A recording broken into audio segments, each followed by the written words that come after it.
Rolex GMT Master has always been a timepiece from the brand, which although has as vast history and legacy as the brand's most iconic watch, the Submariner, if not more, but it has always maintained a little more special and prestigious place in the brand's way of offering it to the market, and in also how collectors perceive it.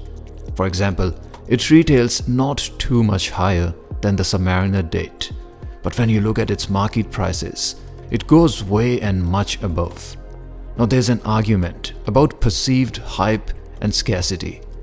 Let's, for the sake of this review, consider the tangible differences and the attributes that perhaps actually elevate the market value of one watch from the other. Speaking of which, the biggest culprit, or should we say, the biggest reason, is the touch of color. When the bezel became blue, the price of GMT shot through the roof. When the bezel became red and blue, it even escalated to another layer of atmosphere.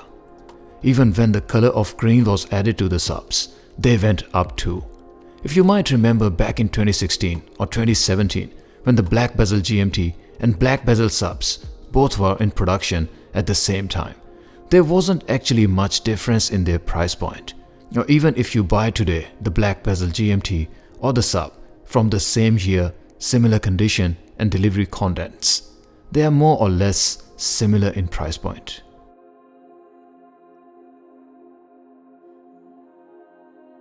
Now we have the all-new grey color in the GMT range, and while it is not entirely new to the line, it is entirely new in the Oyster Steel range GMT, which is exactly where things start getting crazy.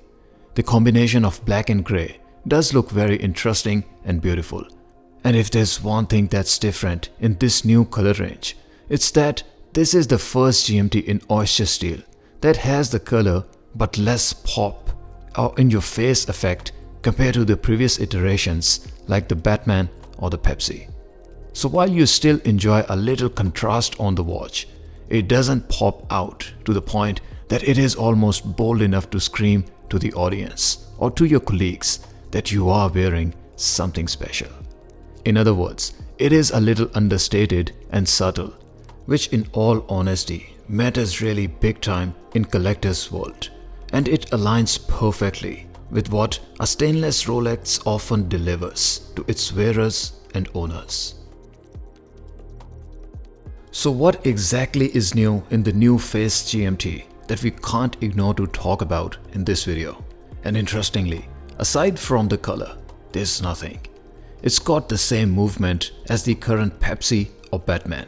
It's got exactly the same crystal, case size, aesthetics and technical specs. So the only difference really is the change of color. The way I've worded it, it almost sounds like there's nothing new or nothing substantial. But come to think of it, it took Rolex over 50 years to come up with a ceramic bezel in the GMT range. Then it took them another 10 years to come up with a ceramic bezel that was bicolor and had blue and black. Now add another 10 years before Rolex were able to achieve the same ceramic bezel but offer it in a grey and black color. Easy said than done. And it's not just the touch of color that takes this long. It's the brand's commitment and excellence in refining and perfecting what's already essentially a very perfect product over and over again. You don't want to change entirely what's already a dream, but you still want to refine and improve it. That's how a little step forward towards the future in what was already a perfect timepiece 70 years ago took this long, but made that small change a world apart. Yet it kept the actual looks of the timepiece so close to its roots. At least that's how I see it.